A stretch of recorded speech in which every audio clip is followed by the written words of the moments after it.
Byte உடனே குடுக்கலன்னா, அவருக்கு சாதகமா விஷயங்கள் அதுல இல்ல.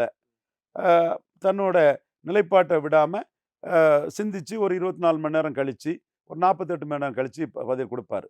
தமிழ்நாட்டு அரசியல்வாதிகள்ல அவர் சமத்தர். ஒரு சரியான அரசியல்வாதி கையில அதிமுக கையில கிடைச்சிருச்சு. பிடிச்ச பிடிய விடமாட்டார். நான் சொன்னேன். நான் மறுக்க வரல.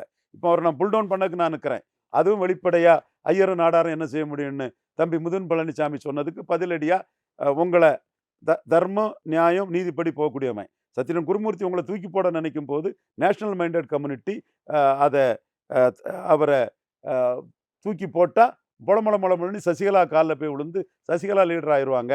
அதனால தூக்கி போடக்கூடாதுன்னு காப்பாத்தணுங்கிற அடிப்படையில, நாம சில நகர்வுகள செய்றோம். அது வெளிப்படையா சொல்லி தான் செய்றோம். அந்த நகர்வுகளோட அ பாட்டம் லைன் மோடி ஏமாந்துறக்கூடாதுங்கிற அடிப்படைக்குள்ள நாம பண்றோம். அதே வேளையில அவர கேலி பண்றதுக்கோ, 20% ஓட்டு எடுத்த ஒருத்தர அண்டர் எஸ்டிமேட் பண்ணதுக்கும் நான் தயாரில்ல. பட் எதுக்கு இப்படி முகத்த மறைச்சு போனார்ன்னு எனக்கே தெரியல. ரைட் ராயலா அவர் முகத்த காட்டிட்டே வந்திருக்கலாம். அது தவறு அவரு. செய்திருக்க வேண்டாம் அப்படி.